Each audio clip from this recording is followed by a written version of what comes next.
Billionaire CEO threw a snake on the single-father janitor and laughed, "Take care of it or you're fired. Before we begin, just know, no matter where you are in the world, I'm glad you're here."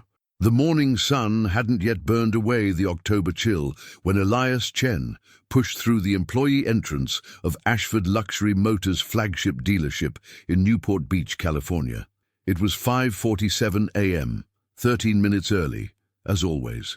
His navy blue janitor uniform still smelled faintly of the discount detergent he'd used to wash it the night before, and his steel-toe boots squeaked slightly on the polished marble as he made his way to the supply closet. In his shirt pocket, folded carefully to avoid creases, was a drawing.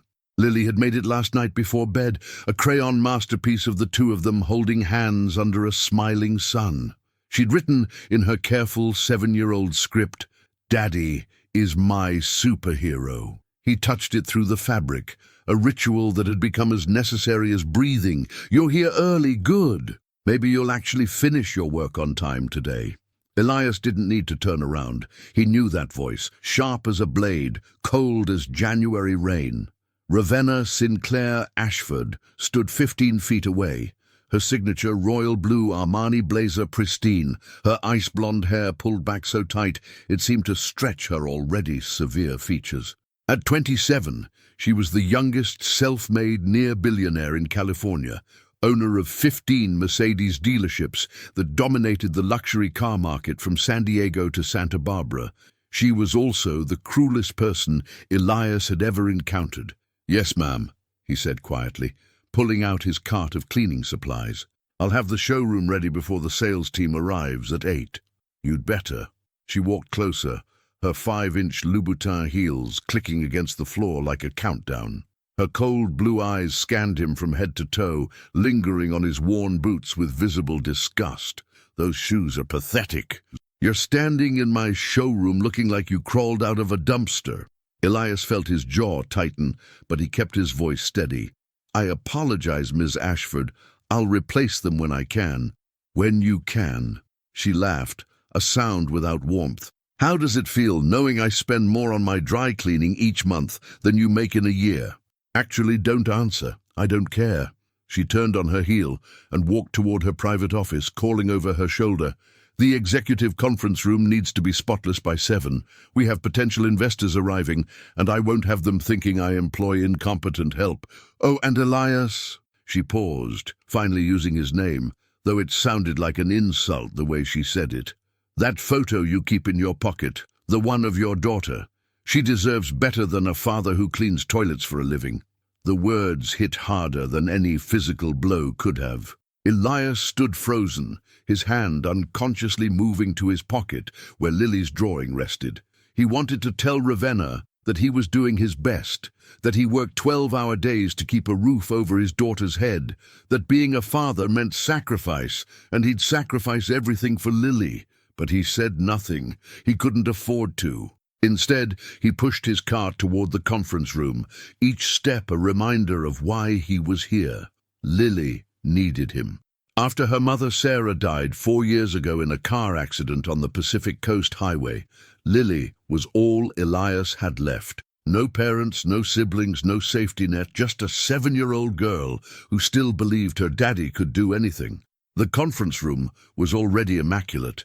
Elias had cleaned it thoroughly the night before, but he knew Ravenna would find fault anyway. She always did. He started with the windows, using slow, careful strokes to ensure no streaks remained. Through the glass, he could see the rows of gleaming Mercedes vehicles in the lot below, each one worth more than he'd make in 5 years. Pathetic! Elias jumped. He hadn't heard Ravenna return. She stood in the doorway, arms crossed, her expression one of theatrical boredom. "You missed a spot. Actually, you missed several spots. Were you asleep while cleaning, or is this really the best you can do?" "I'll fix it immediately, ma'am." "Yes, you will, and you'll stay late tonight to make up for this sloppy work. Unpaid, obviously. Consider it remedial training." "Ma'am, Elias caught himself. He'd promised to pick Lily up from her after-school program by 6 today. It was her birthday week, and he'd saved enough to take her for ice cream at the shop near their apartment. She'd been talking about it for days. "I have a commitment this evening. My daughter. I don't pay you to have commitments." Ravenna stepped closer, her Tom Ford perfume overwhelming. "I pay you to obey. Your problems aren't my concern. Your performance is. Now clean those windows again, and do it right this time." She was about to leave when her phone rang. She glanced at the screen and smiled. Not a warm smile, but the satisfied smirk of someone about to enjoy themselves. "Actually, stay there. Don't move." Elias stood still, confused, as Ravenna answered the call. "Marcus, darling." "Yes, I'm at the dealership. You're bringing it now? How delightful. I have the perfect test subject." She ended the call and turned back to Elias, her eyes glittering with something that made his stomach turn. "You're about to learn an important lesson about your place in this world. Consider it a bonus education, free of charge, though you could never afford it anyway.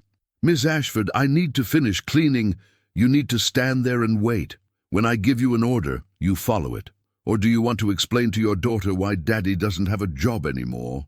The threat hung in the air like smoke. Elias remained motionless, his mind racing through scenarios, none of them good. Ravenna checked her reflection in one of the windows, adjusting a strand of her perfect hair, humming softly to herself. 15 minutes later, a silver Mercedes SUV pulled up to the building's side entrance. A tall man in an expensive suit emerged, carrying something Elias couldn't quite see. Ravenna's smile widened. "Showtime," she whispered. The man, Marcus apparently, entered the conference room through the executive hallway. He was carrying a large glass terrarium. Inside, coiled and gleaming, was a snake, not small, not harmless looking. A 4-foot California king snake, its black and white bands rippling as it moved. "Miss Ashford, as requested," Marcus said, setting the terrarium on the conference table. "This is Monty. He's non-venomous, but quite active. Are you sure about this?" "Absolutely certain." Ravenna's gaze never left Elias. "I'm conducting a little experiment. About fear, about knowing your place, about understanding that some people are predators and others are prey." Elias's heart began to pound. "Miss Ashford, what—" "Quiet." She opened the terrarium's lid. "Marcus, you may leave. Close the door behind you." "Ravenna, I don't think I said leave." Marcus hesitated, glanced at Elias with something that might have been pity, and left. The door clicked shut.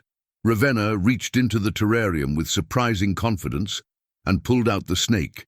It wound around her arm, its tongue flicking, its body surprisingly thick and muscular. She walked slowly toward Elias, who backed against the window. "Do you know why people fear snakes, Elias?" Her voice was conversational, almost friendly. "It's primal, instinctive. The weak fear what they don't understand. The strong, well, the strong control it. Please, Miss Ashford, put it back." "Put it back?" She laughed. "But we're just getting started. You see, I've had a thought. You come in here every day, quiet as a mouse, doing your menial tasks, thinking you're so dignified, so patient. I want to see what's really underneath. I want to see you break." She took another step closer. The snake's head swayed near Elias's face. "So, here's your choice. Take this snake, hold it, prove you're not completely useless. Or refuse, and I'll make sure you're fired within the hour. Either way, I win. I always win." Elias's mind raced. He could refuse, could walk out right now, but that would mean no job, no health insurance for Lily, no way to pay rent. They'd be on the street within weeks. His daughter would suffer for his pride. He looked at the snake, its eyes like black beads, its body rippling with alien life. Then he looked at Ravenna, at the cruel pleasure in her expression, and something inside him shifted. He thought of Lily, of her gap-toothed smile, of the butterfly hair clip she wore every day in memory of her mother, of her complete, unwavering faith that her daddy was the strongest person in the world. "I'll hold it," he said quietly. Ravenna blinked, surprised. "What?" "I'll hold the snake, Miss Ashford." Her surprise morphed into delight. "Oh, this is better than I hoped. Here." She thrust the snake toward him. "Take it. Let's see how long you last before you scream." Elias reached out slowly, remembering something his father had taught him years ago during a camping trip in Yosemite. Snakes aren't evil. They're just scared. Move slowly. Be calm. They feel your fear. His hands closed around the snake's body, cool, dry, surprisingly smooth. He supported its weight carefully, letting it wrap partially around his forearm. The snake's head turned toward him, tongue flicking, investigating this new environment. "There," Elias said softly, not to Ravenna, but to the snake. "You're okay. I've got you." Ravenna stared, her smile fading. "You're not supposed to. This isn't. Is this what you wanted, Ms. Ashford?" Elias met her eyes for the first time in months. "To prove I'm weak? To humiliate me? You don't get to question me." "I'm not questioning. I'm answering." He stroked the snake gently along its back, the way his father had shown him. The reptile began to settle, its movements becoming less agitated. "You wanted to see me break, but I can't break. Not for you, not for anyone, because I have a daughter who needs me to be strong. And compared to the thought of failing her, holding a snake is nothing." For perhaps the first time in her adult life, Ravenna Ashford was speechless. The silence stretched between them, broken only by the soft rustle of the snake's scales against Elias's uniform. Then Ravenna's phone buzzed. She glanced at it, and her face went pale. "What?" She grabbed the phone, staring at the screen. "No, no, no, no. Ms. Ashford?" She looked up at him, and for a moment, just a flicker, Elias saw something other than cruelty in her eyes. Fear. Raw, genuine fear. "My mother," Ravenna whispered. The phone slipped from her hand, clattering to the floor. Elias carefully placed the snake back in its terrarium, his movements gentle and deliberate, before turning his attention to Ravenna. She stood frozen, staring at her phone on the conference room floor, as though it were something dangerous, something that might bite. Her usual mask of cruel perfection had cracked, revealing something underneath that looked almost human.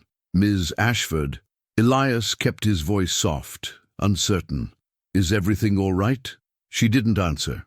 Her hands, which moments ago had held a snake with confident cruelty, now trembled visibly.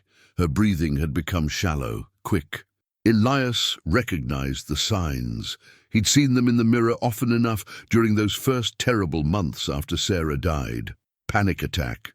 Without thinking about consequences or his place in the hierarchy, Elias took a step toward her. "Ma'am, you need to sit down. Don't—" She tried to summon her commanding voice, but it came out broken. "Don't touch me. I won't. But please, sit." He gestured to one of the leather conference chairs. "Put your head between your knees. Breathe slowly." Ravenna looked at him with confusion and something else, a desperate vulnerability that seemed to terrify her more than anything else. After a moment, she stumbled to the nearest chair and collapsed into it, her perfect posture dissolving. She tried to breathe, but it came in gasps. "In through your nose, count to 4, Elias said, crouching a few feet away, giving her space. "Hold for 4. Out through your mouth for 4, just like that." "How do you—" She couldn't finish the question. "I learned after my wife died. The panic attacks would come at night after I put Lily to bed. I had to figure out how to manage them quietly so she wouldn't wake up." He paused. "Whatever you just learned, whatever that message said, you don't have to tell me, but you need to breathe first. Everything else can wait." Ravenna followed his instructions, her breathing gradually steadying. Color began returning to her face. After several minutes, she sat up straighter, though she still looked shaken.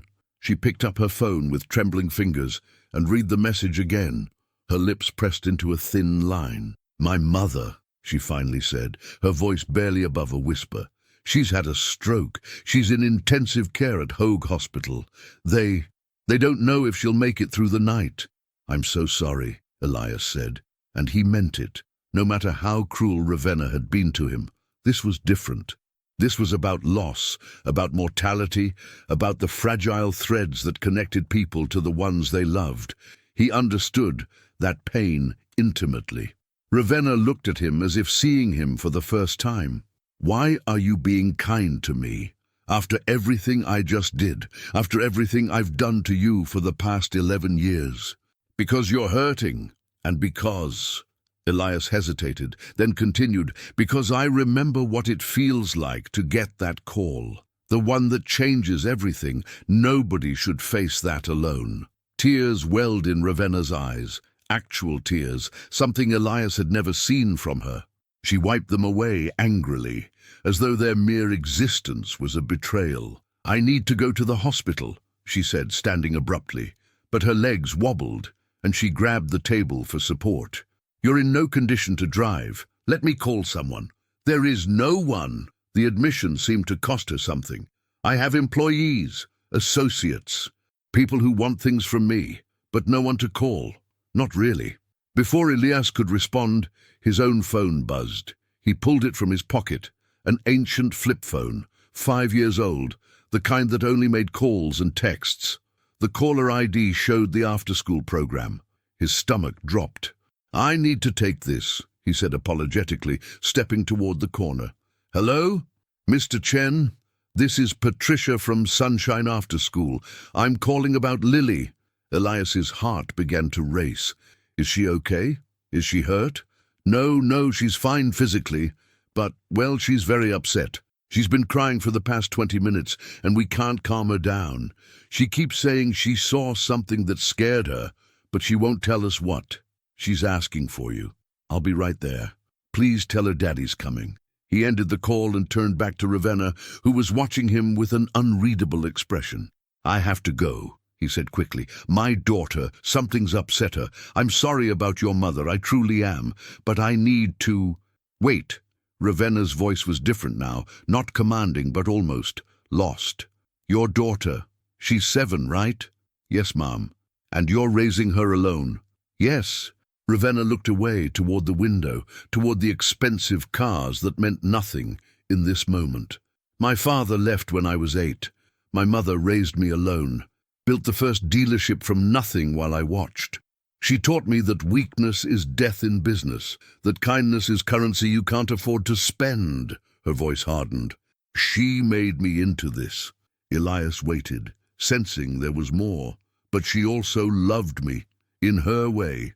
And now she might die, and I never, Ravenna's voice cracked, I never told her that despite everything, despite how she molded me into something cold and calculating, She couldn't finish. You still have time, Elias said gently.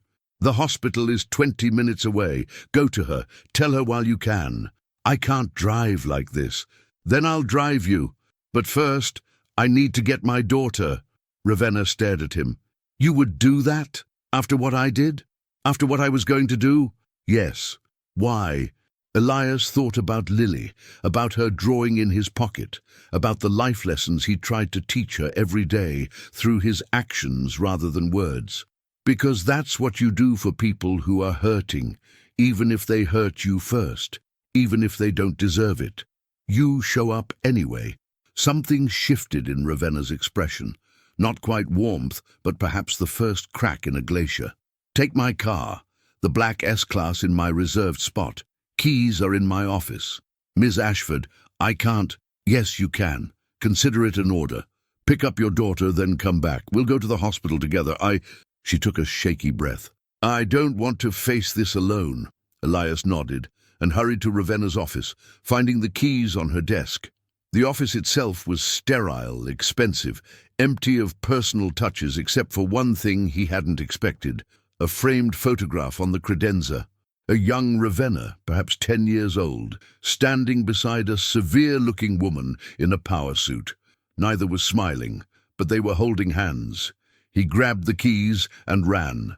The Mercedes S-Class drove like a dream, smooth, powerful, everything his 12-year-old Honda wasn't, but Elias barely noticed.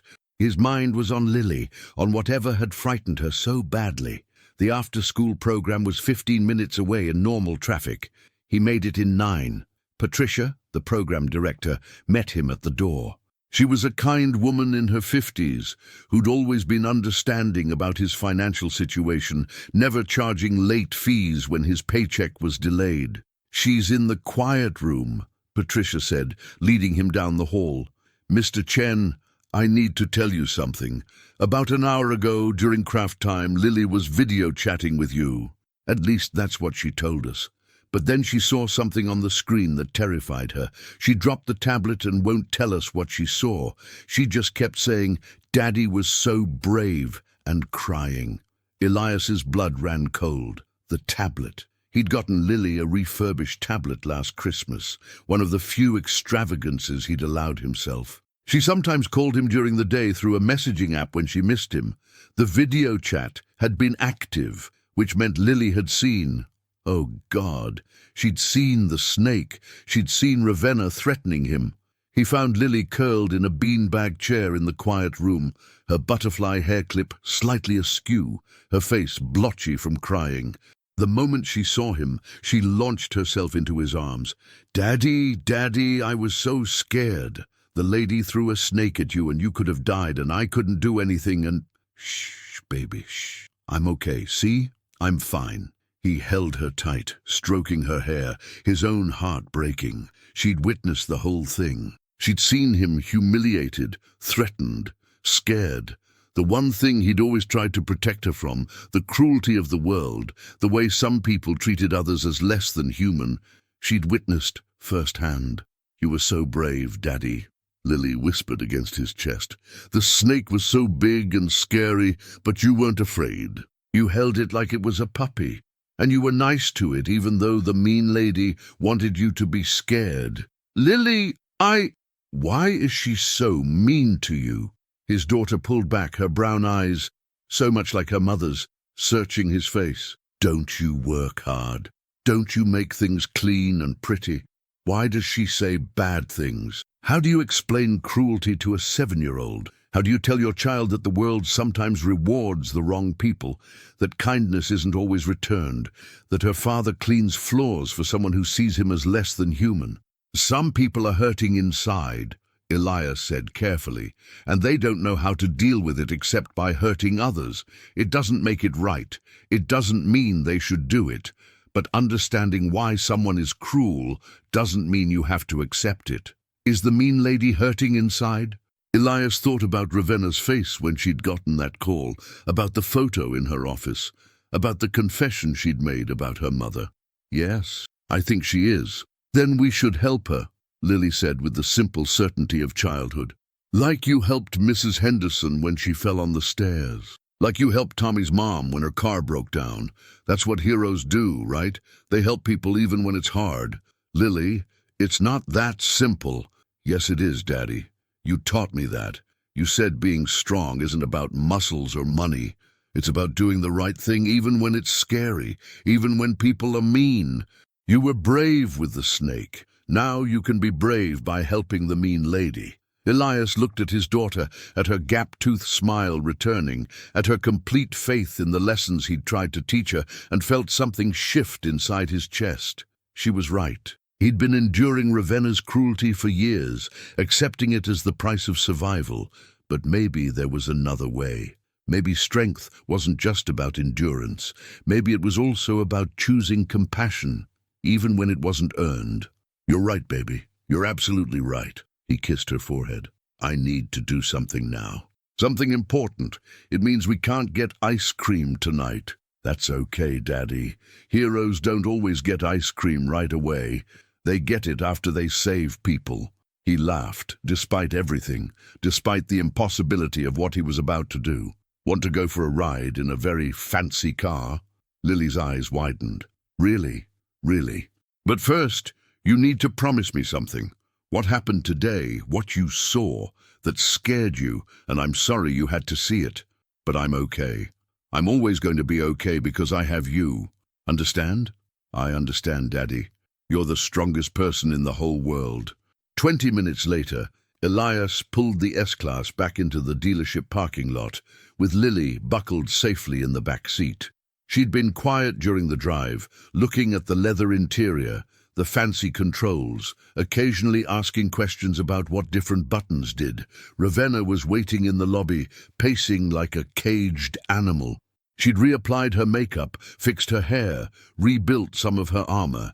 But when she saw Elias and Lily approaching, something in her expression faltered. "This is your daughter," she said, not quite a question.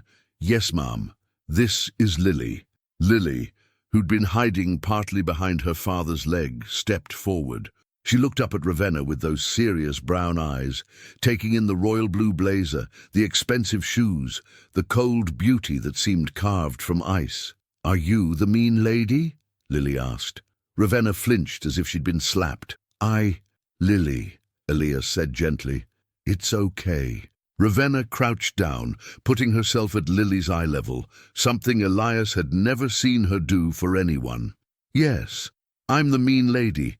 I was very cruel to your father today, and I've been cruel to him for a very long time. She paused, and Elias could see the internal struggle, the war between the person she'd become and something else trying to emerge. "I'm sorry you had to see that. Why did you do it?" Lily asked. "Because I'm broken inside, and I thought if I could break other people, I wouldn't feel so broken myself." "Did it work?" Ravenna blinked, surprised by the question.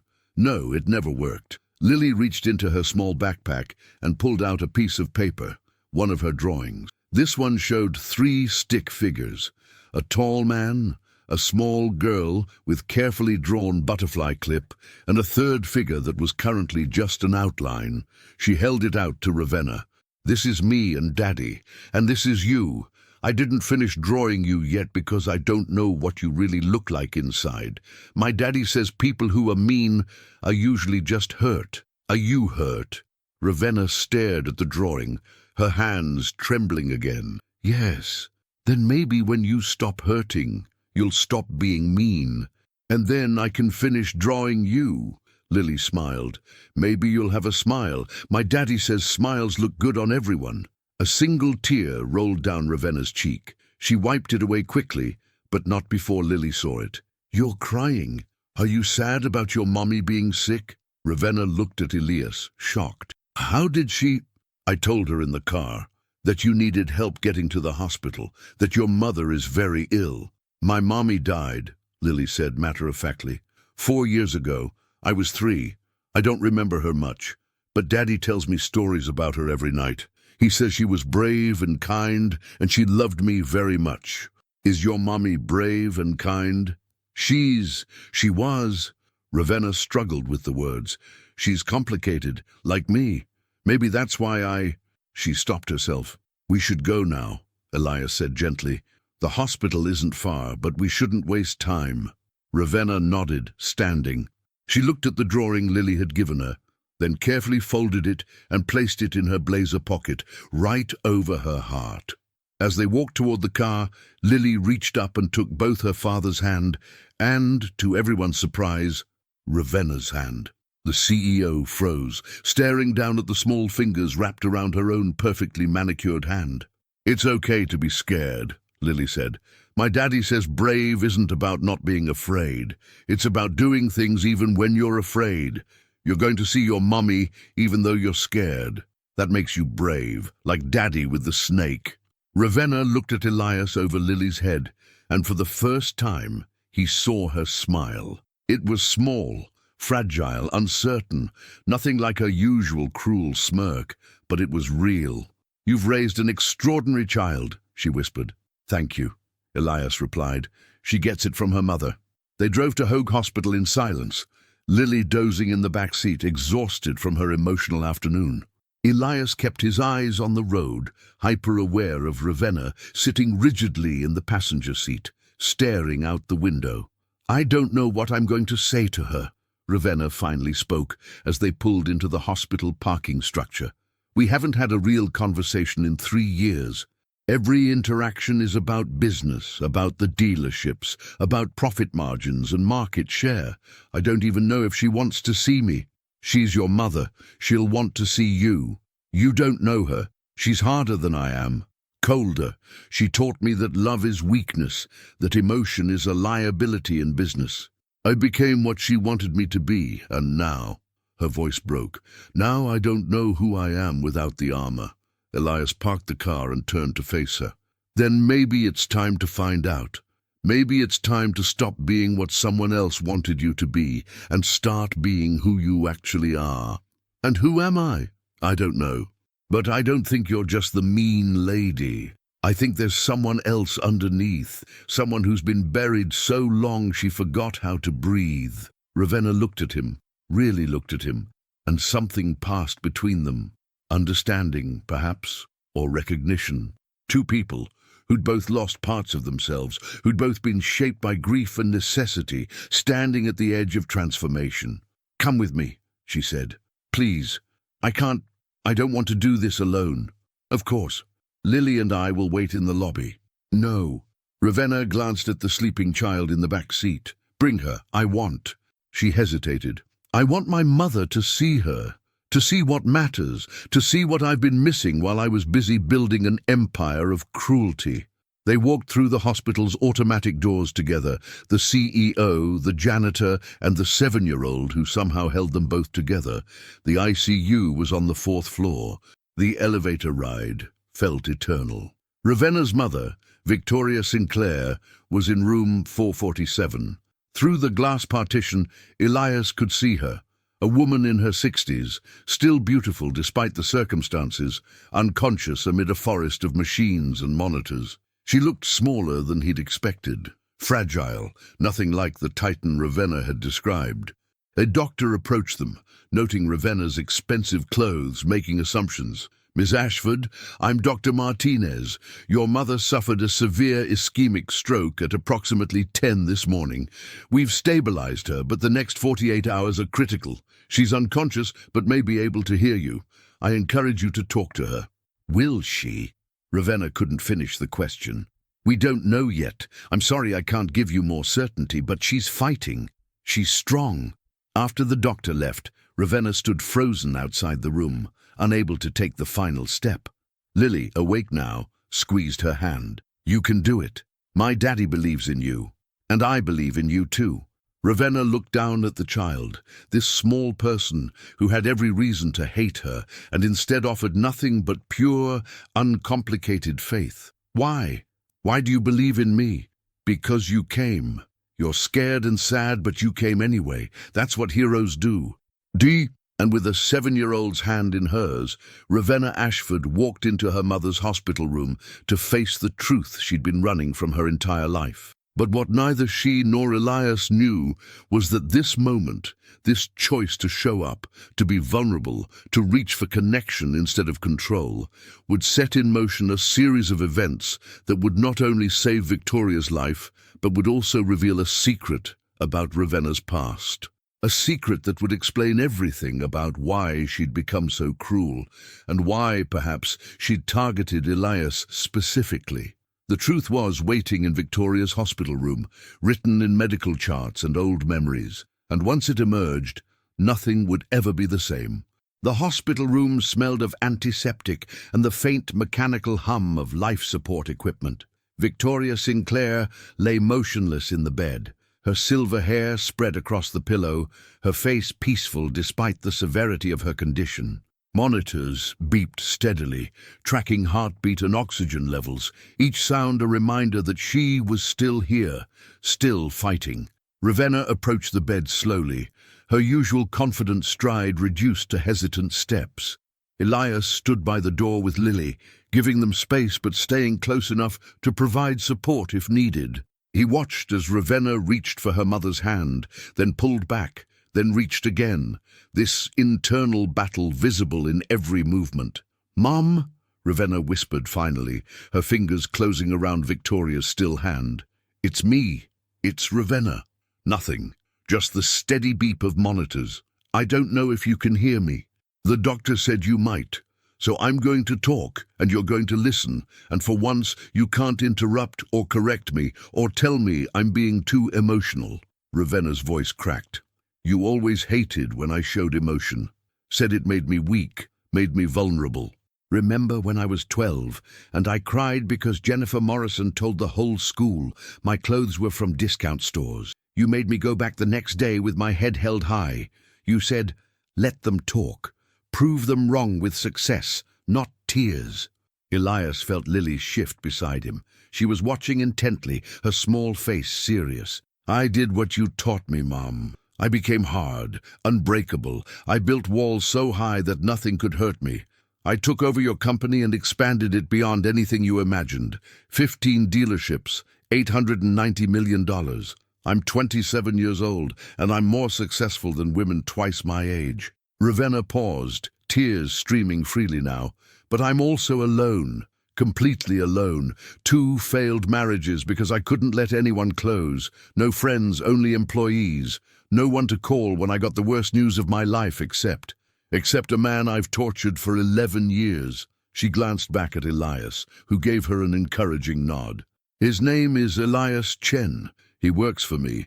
He's a janitor, and I've treated him like he's nothing, like he's disposable.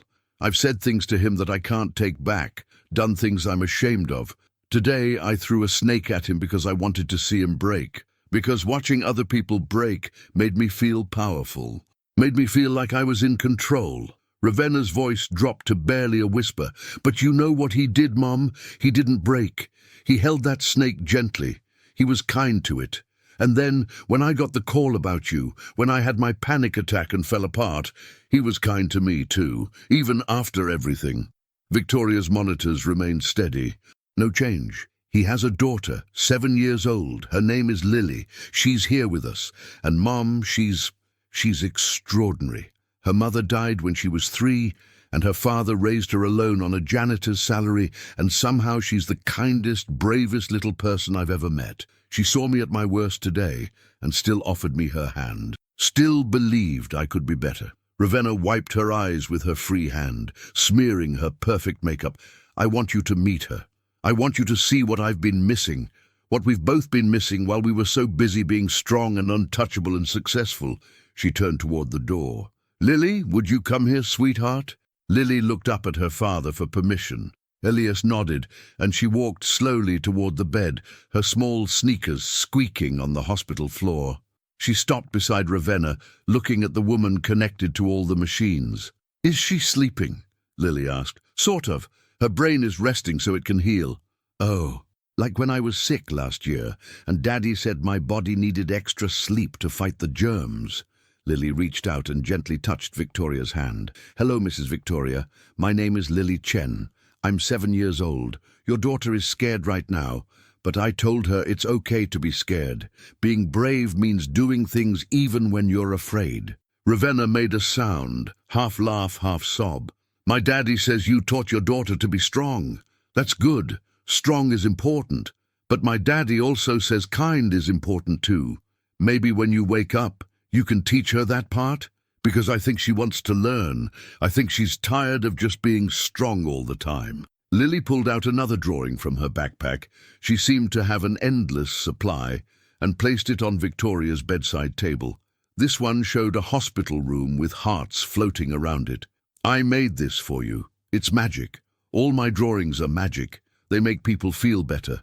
Lily, Elias said softly from the doorway, we should let Miss Ashford have some private time with her mother. Okay, Daddy. Lily patted Victoria's hand one more time, then looked up at Ravenna. She's going to be okay. I can tell. She's strong like you.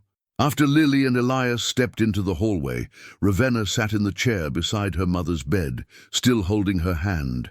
She talked for hours about her childhood, about the dealerships, about the loneliness that had become so normal she'd forgotten it wasn't supposed to be this way. She confessed things she'd never said aloud, the shame she felt about her cruelty, the emptiness of her achievements, the fear that she'd become a monster and couldn't find her way back. I don't know how to be different, Ravenna whispered as evening shadows filled the room. I don't know how to not be this person you made me. But Lily asked me something today. She asked if I was hurt inside. And Mom, I am. I'm so hurt. I've been hurt for so long that I forgot what it feels like to not hurt. And I've been making everyone around me hurt too, because misery needs company, right? Because if I'm suffering alone in my tower of success, then everyone should suffer. She leaned closer, her forehead almost touching her mother's hand. But I don't want to be that person anymore. I don't want to die alone and untouched like I'm living now. I want what Elias has, not the money or the status. I want the love. I want a daughter who draws me pictures and believes I'm brave, even when I'm terrified. I want to be someone worth believing in. The monitors beeped. The machines hummed. Victoria didn't wake, but something in the room shifted, something imperceptible but present, a possibility opening where before there'd only been closed doors. At 8 p.m., a nurse came to check Victoria's vitals and gently suggested Ravenna get some rest, maybe some food. Ravenna didn't want to leave, but the nurse was firm. You won't help your mother by collapsing. Take care of yourself. Come back in the morning. Elias and Lily were in the waiting area. Lily had fallen asleep across 3 chairs, her head on her father's lap, his jacket draped over her like a blanket. Elias looked exhausted, his uniform rumpled, dark circles under his eyes. But when Ravenna approached, he smiled, a gentle, understanding smile that asked no questions and demanded nothing. "How is she?" he asked quietly. "The same. No change." Ravenna sat down heavily in the chair across from him. "Thank you for staying, for bringing Lily, for everything today. I don't deserve your kindness. Maybe not, but you need it. And sometimes that's what matters." They sat in comfortable silence for a moment, the hospital sounds muted around them, distant conversations, squeaking wheels, the occasional intercom announcement. "I need to tell you something," Ravenna said suddenly. "Something I should have told you a long time ago. Something that will explain. Well, it won't excuse anything, but it might help you understand." Elias waited, patient as always. 11 years ago, when you first started working at the dealership, you weren't a janitor. You were in sales. Do you remember? Elias blinked, surprised. Yes, I'd almost forgotten. That was right after I moved to California from Seattle. I worked in sales for maybe 6 months. Then Sarah got pregnant with Lily, and I needed better health insurance, so I transferred to facilities management. More stable hours, better benefits, even if the pay was lower. You were good at sales. Really good. You sold more in your first 3 months than veterans sold in 6. You were kind to customers, patient, never pushy. People trusted you. Ravenna's voice dropped. My mother noticed you. She was still running the company then, and she noticed everything. She called you into her office one day. Do you remember that? Vaguely. She asked me about my background, my goals. It was brief. She did more than that. After you left, she told me something. She said, that young man is dangerous. He has integrity. In this business, integrity is a liability. Watch him carefully. People like that either need to be corrupted or removed. Ravenna's hands clenched. I was 22, fresh out of business school, desperate to prove myself to her. Desperate to show I could be as ruthless as she was. So when you transferred to facilities, when your wife got sick, when you needed that job more than anything, I saw an opportunity. Elias's expression didn't change, but his jaw tightened slightly. I made sure you stayed there. I blocked every attempt you made to transfer back to sales or move up. I created policies specifically to keep you in that position. And then she took a shaky breath. I took out all my frustration, all my self-hatred, all my rage at being my mother's puppet, and I aimed it at you, because you had something I didn't have. Even at your lowest, even cleaning floors, you had dignity. You had love. You had purpose beyond profit. And I hated you for it. The silence stretched between them, heavy with confession. Why are you telling me this now? Elias finally asked, his voice carefully neutral. Because I'm tired of carrying it. Because you deserve to know. Because... Ravenna looked at Lily, sleeping peacefully. Because that little girl believes I can be better, and I don't want to prove her wrong. And being better starts with being honest. Elias absorbed this information slowly. 11 years. 11 years of deliberate cruelty, of systematic oppression, of being kept down not by circumstance but by choice. He should have been angry. He should have walked away, taken Lily, left Ravenna to face her mother's illness alone. Instead, he said, "Thank you for telling me." Ravenna's head snapped up. "That's it? That's all you're going to say? What do you want me to say, that I forgive you? I'm not there yet, that I hate you. I don't, that I quit. I can't afford to." Elias looked down at his sleeping daughter, stroking her hair gently. "But I will say this. The person who did those things 11 years ago isn't sitting in front of me right now. The person in front of me is scared and hurting and trying to figure out how to be human again. That person I can work with. How are you so? Ravenna struggled for words. How are you not angry? Oh, I'm angry. I'm furious. When I'm alone tonight after I put Lily to bed, I'm going to feel every bit of that anger. But right now, in this moment, anger doesn't help anyone. Your mother is fighting for her life. You're facing the possibility of losing her, and my daughter is exhausted. Anger can wait. Ravenna stared at him, this man she'd tormented for over a decade, and felt something crack open inside her chest, something that had been sealed shut for so long she'd forgotten it existed. Admiration, respect, and something else, something unfamiliar and terrifying. Hope. I don't know how to make this right, she whispered. Neither do I, but maybe we figure it out together. Before Ravenna could respond, her phone rang. The ICU. She answered with shaking hands. Ms. Ashford, this is Dr. Martinez. Your mother's condition has changed. You need to come back now. The color drained from Ravenna's face. Is she? Just come. Quickly. They ran. Ravenna in her expensive heels, Elias carrying a sleepy Lily, both of them racing through hallways toward the ICU. Ravenna's mind spiraled through worst-case scenarios. She'd just confessed everything, just started to hope for change, and now she was going to lose her mother before she could tell her the most important thing. I love you, Mom. Despite everything, I love you. They burst into room 447, breathless, terrified. Dr. Martinez was there along with 2 nurses, and in the bed, eyes open, looking confused and weak but undeniably conscious, was Victoria Sinclair. Mom! Ravenna rushed to her side. Victoria's eyes focused slowly. Her mouth moved, trying to form words, but only a whisper emerged. Ravenna, I'm here. I'm right here. Victoria's gaze moved past her daughter, landing on Elias and Lily in the doorway. Her brow furrowed with effort. Who? Friends, Mom? They're friends.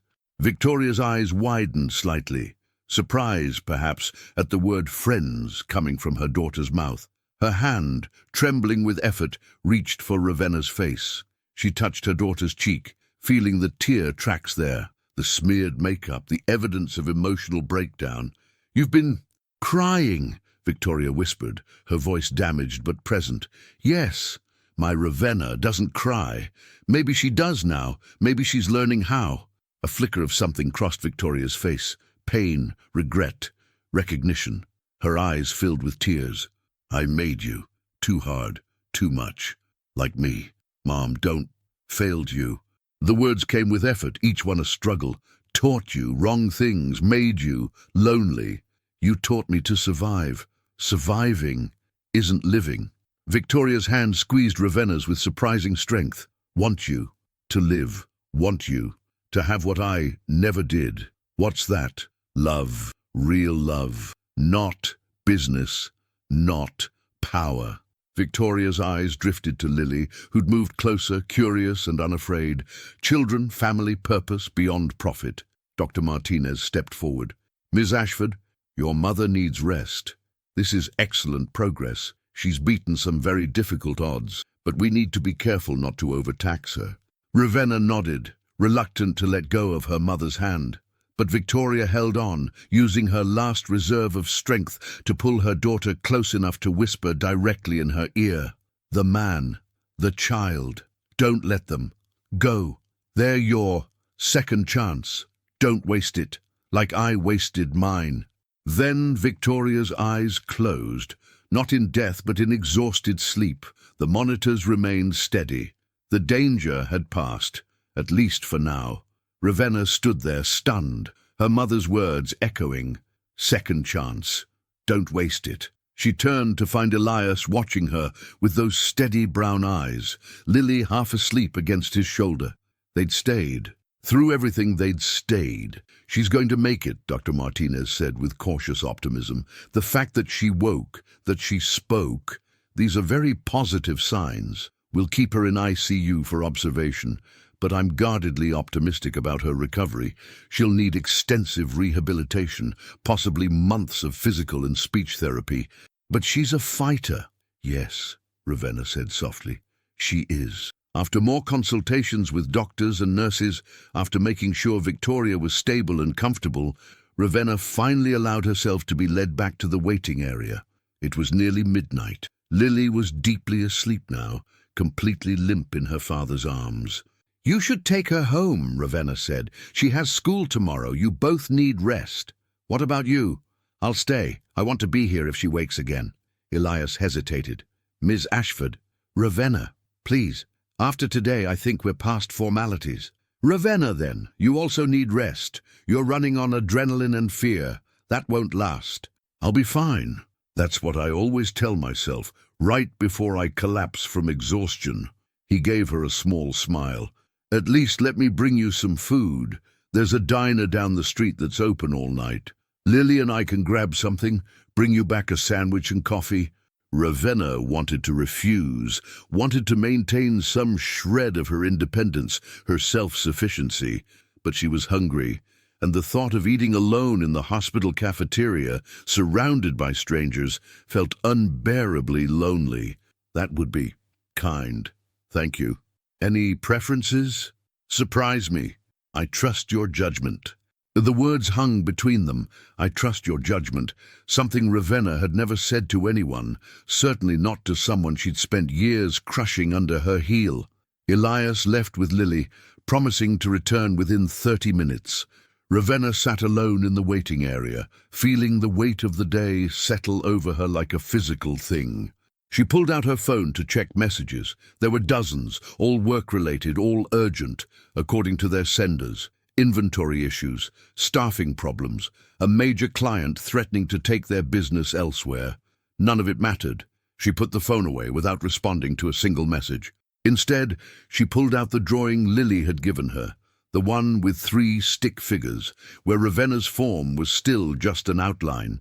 She stared at it, this child's simple representation of possibility. "I didn't finish drawing you yet, because I don't know what you really look like inside." What did she look like inside? Beneath the royal blue blazer and the perfect makeup and the cruel words, was there anything there worth drawing, anything worth saving? Her mother's whispered words came back. "They're your second chance. Don't waste it." Elias returned exactly 30 minutes later, carrying a paper bag and 2 cups of coffee. Lily was still asleep, now buckled into a car seat in the back of the S-Class. "I keep an emergency car seat in my Honda," he explained, transferred it over. He handed Ravenna a wrapped sandwich, turkey and avocado on wheat bread, and a coffee that smelled like heaven. They sat together in the empty waiting area, eating in comfortable silence. "This is the first meal I've shared with another adult in 3 years, Ravenna said suddenly.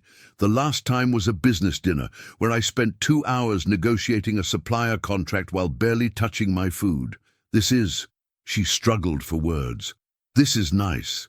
Eating is better when it's with people you care about. I don't know if you care about me. After what I told you, I wouldn't blame you if you hated me." Elias considered this while chewing thoughtfully. "I don't hate you. I don't particularly like you yet either. But I think I might like who you're trying to become. That person seems worth knowing. What if I can't become that person? What if I try and fail and end up right back where I started? Then you try again. That's what my wife used to tell me when I was learning to braid Lily's hair. I was terrible at it. Fingers too big, hands too clumsy. I wanted to give up. But Sarah said, every failure is just practice for the next success. So I kept trying. And now I can do a decent French braid." Ravenna smiled, a real smile, not her usual smirk. "I can't picture you doing your daughter's hair." "I have many hidden talents." His expression grew more serious. "But change isn't like braiding hair. It's harder. It hurts more. You'll mess up. You'll fall back into old patterns. The question isn't whether you'll fail. You will. The question is whether you'll keep trying anyway." "Why would I?" "Because the alternative is dying alone in a hospital room with nobody holding your hand. Because your mother just gave you permission to be different. Because a 7-year-old believes you can be better, and disappointing her would be worse than disappointing anyone else. He paused. And maybe because somewhere under all that armor, you want to be better. You're just scared. Terrified, Ravenna admitted. Good. Terror means it matters. They finished eating, and Elias prepared to leave again. It was past 1 a.m. now, and Lily needed to be in bed. Before he left, Ravenna caught his arm. Tomorrow, when you come to work, things will be different. I'm going to make changes. Real changes. But I need you to be patient with me. I need you to call me out when I slip back into old habits. Can you do that? Yes. But Ravenna, yes? Those changes can't just be about me. They need to be about everyone. Every person who works for you deserves to be treated with dignity. Not because it's good business practice, but because it's the right thing to do. I don't know if I know how to do that. Then learn, ask for help. Admit when you don't know something. That's what leaders actually do. They grow. They don't just command. Ravenna nodded slowly. My mother built her empire on fear and control. I inherited that empire and maintained it the same way. But maybe it's time to build something different, something better. Maybe it is. After Elias left, Ravenna returned to her mother's room. Victoria was still sleeping peacefully, her breathing steady, her color better. Ravenna sat beside the bed and picked up her mother's hand gently. I heard you, Mum. Second chance. I'm going to take it. I'm going to try to be the person you wish you'd been, the person Lily thinks I can be. She paused. I'm scared, but I'm going to try anyway. The monitors beeped their steady rhythm. The machines hummed their mechanical song. And somewhere in that hospital room, between the sleeping mother and the vigilant daughter, the past began releasing its grip on the future, making space for something new, something fragile but possible, to take root and grow. The morning after their hospital vigil, Ravenna stood before 63 employees at Ashford Luxury Motors. No podium, no armor, just truth. Her hands trembled as she began. I've failed you, all of you. For years I've created a culture of fear. I've been cruel because I was taught that cruelty equals strength. That ends today. She looked directly at Elias, standing at the back. There's someone here who exemplifies everything I'm trying to learn. Elias Chen has worked here 11 years. I've treated him terribly, blocked his advancement, used him as a target for my pain. She turned to him. Elias, would you come forward? As he approached, confused, she continued, I'm sorry for every cruel word, for the snake, for sabotaging your career. Effective immediately. You're promoted to facilities manager with a 40% raise, not to buy forgiveness, because it's what you deserved years ago. The room erupted in whispers. Elias extended his hand. I'll help you. But real change isn't policies. It's learning names, asking about families, being present. Then teach me, Ravenna said. Someone started clapping, then another. Not thunderous applause, too much history, but hope. Later, Ravenna visited Victoria, now alert and recovering. Come with me, Mum. I want you to meet them properly. That afternoon, Victoria met Elias and Lily formally. The older woman studied them with clear eyes. Ravenna told me everything. About her cruelty, about your kindness, despite it all. She turned to her daughter. You were right. He's extraordinary. They both are. Lily presented Victoria with another drawing, butterflies symbolizing transformation. These are magic, the child explained solemnly. Victoria smiled genuinely. Thank you, sweetheart. Before they left, Victoria pulled Ravenna aside. The dealerships, the company, run them differently. Break my model, build something you're proud of. What if I fail? Then fail trying to be good instead of succeeding at being cruel. That matters. That evening, sharing ice cream at their usual spot, Lily asked, Miss Ravenna, can this be our tradition too, when good things happen? Ravenna looked at Elias, who nodded. I'd love that. Lily beamed. Good, because you're part of our family now. That's what families do. They have traditions together. Family. The word settled over them like a blessing. 6 weeks into Ravenna's transformation, everything shifted again. She'd learned employee names, celebrated birthdays, said please and thank you. The dealership culture changed. People smiled, collaborated, stopped quitting. Sales increased, but the real change was internal. Ravenna found herself looking forward to seeing Elias, thinking about him constantly, caring about his happiness as much as her own. It terrified her. One afternoon, his former mother-in-law Margaret appeared. "I needed to meet the woman Lily mentions in every sentence," Margaret explained. "She told me about the snake, about your cruelty, about your change." Her gaze was penetrating. "She also said you look at Elias the way princesses look at princes." Ravenna flushed. "Mrs. Chen, are you changing because you want to be better, or because you have feelings for him?" The question struck deep. "Both," Ravenna admitted. "I'm changing because I was dying inside my cruelty. But yes, I have feelings for him, feelings I have no right to and won't act on." Margaret studied her. "That's honest. If you're serious about changing, you have my blessing.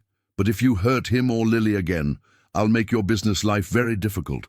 I have connections. I understand. Good, because Elias deserves happiness. He's been surviving 4 years. If you could make him truly happy, I'd support it. Life is short. Second chances are rare. Love is worth the risk." After Margaret left, Ravenna sat alone, processing.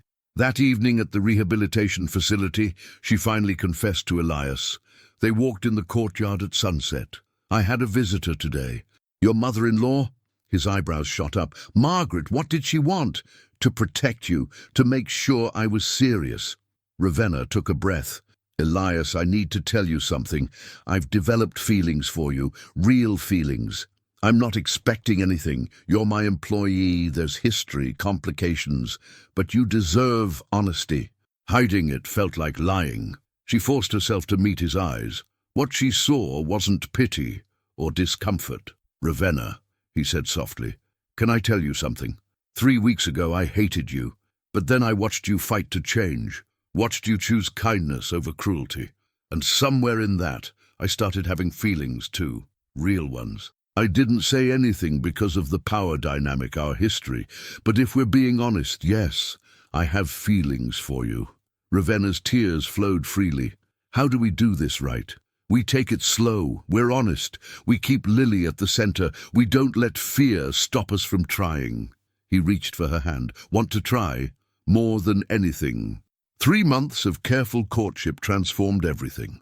Ravenna stepped back from daily CEO operations to start a foundation helping single parents. Scholarships, childcare, job training. Everything Elias had needed 11 years ago. They took Lily to parks, beaches, building sandcastles and memories. Victoria continued recovering, watching her daughter learn to love with wonder.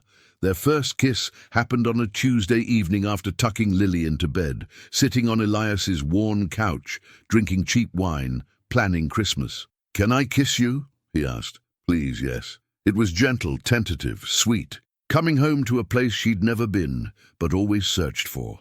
6 months later, on a perfect August afternoon in their new Laguna Beach home, with ocean views and Lily's vegetable garden, Ravenna married Elias. Lily was flower girl, gap-toothed smile radiant. Victoria sat front row, walking independently now, crying happy tears. The ceremony was small, 50 people, mostly employees whose lives she touched. When vows came, Ravenna's hands trembled. "Elias, 11 months ago, I was the cruelest person you knew. You could have walked away, but you stayed. You showed me kindness I didn't deserve. You taught me strength isn't control, it's vulnerability. That love isn't weakness. It's the only thing strong enough to transform us. I promise to keep choosing kindness, choosing you and Lily, every day forever." Elias responded with wet eyes. "Ravenna, those 11 years were hard, but they led here. To you. Not who you pretended to be, but who you actually are, brave enough to change. Strong enough to be gentle. I promise patience when old patterns resurface. I promise to celebrate victories and support struggles. You're my second chance at love after loss. I choose you, today and always." Their kiss was met with thunderous applause. Lily cheered loudest. "We're a real family now." At the reception, Victoria toasted. "A year ago I thought I was dying, but I survived to witness a miracle. My cold, cruel daughter transform into someone who laughs, plays, loves without armor. May you continue choosing each other. May you teach Lily that the strongest thing we can do is admit we're wrong and choose better." As sunset painted the sky, Ravenna stood with Elias overlooking the ocean. "I'm thinking about snakes, how my worst moment became my turning point. Any regrets?" "I regret the pain I caused, but not where it led me." Lily ran up, flower crown askew. "Are we cutting cake? Sunset cake tastes better." After she left, Elias pulled Ravenna close. "Ready for this, the rest of our lives." Terrified, excited, grateful, so ready.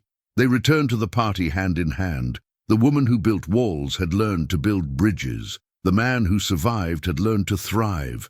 And the girl who believed in them both watched them dance, knowing her magic drawing came true. This was success. Not money or power, just love, just showing up, just being human. And it was everything.